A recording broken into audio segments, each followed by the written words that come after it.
doctor in this community. We can't fight that because that's a government failure.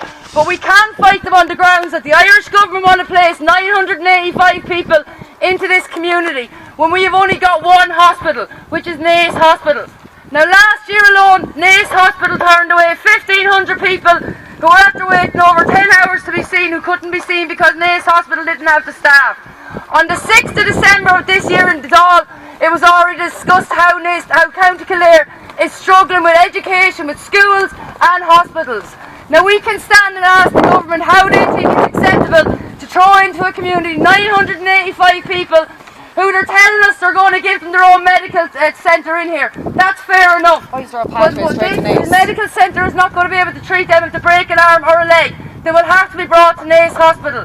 On the 5th of January of this year, Naas Hospital put out a statement asking people of Kildare to stay away from the hospital, that they can't take in patients.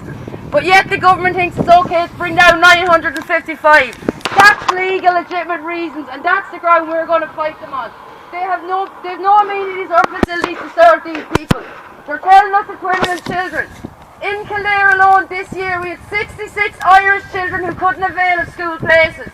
But they're telling us they're bringing them in here. And they're saying to us it's only going to be 90 days and it's temporary accommodation. And after the 90 days they'll go and find permanent housing. Where are they going to go to school? Where are they going to find the permanent housing? We have 14,000 Irish homeless, 4,000 children. 240,000 families are already living in one-bedroom houses. Where is the government going to find houses for these people? I'm in the middle of a field. I live in a field. It's not going to happen. I have no house. The role of the Irish government is to look after the Irish people. That's it. But the government is not looking after the Irish people. They're following their puppets in the UN and the World Economic Forum. That's what's happening. If you look at the people that's coming into our country, they're Nigerians. Now there's 4 grounds we can fight on, right? Public health is one of them, and we can also fight on the grounds of what's going to happen to our community after these people arrive. Now we don't know if these Nigerian men are fleeing their country because of the 2 tribes that's in Nigeria. So our government needs to prove to us, which they have to prove to us, that these men are coming, they're all of the same tribe. Because how can they place 2 different tribes into one field? It's going to cause conflict. It's simple, that's going to cause conflict. We know we're not safe. They know they're not safe. The guards know they're not safe. They're hiring extra reserves.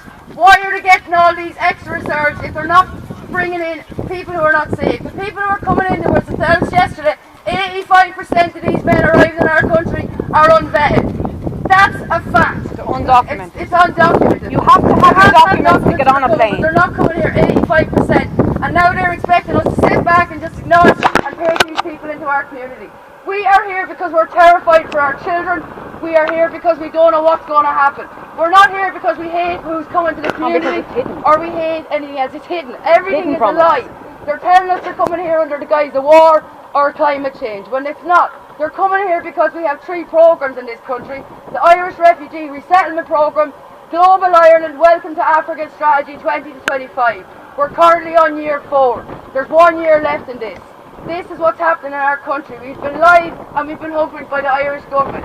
Leo Bradford, the little parasite that he is, signed us into this programme. Dirty parasite. The man's not even fucking Irish, lads. He is a parasite. He is a parasite.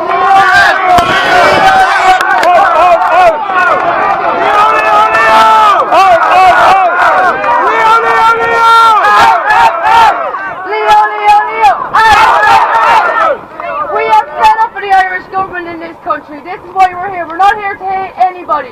We don't hate anybody in this country. We are in fear for our children's lives.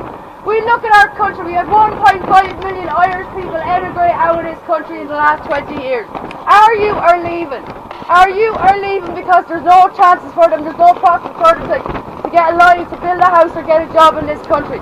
But yeah, we're importing in all these people who are being handed fucking treatment. They're being told they can go and get left, right, etc. It's not acceptable anymore. The role of the Irish government is to look after the Irish people. Why are we still paying them a wage? Why are these men getting a wage? We have got to stand up and be serious in this country. They've come and tried to threaten us with the injunction. I got a phone call off the sergeant and they telling me that I shouldn't be here Thursday. I'm standing here as an Irish woman defending my country and my children. I'm not afraid of the guards. We are going to go court on Monday, we will defend ourselves, but I think it's a trap because we got told, yeah, we need people here on Monday. They're going to bring down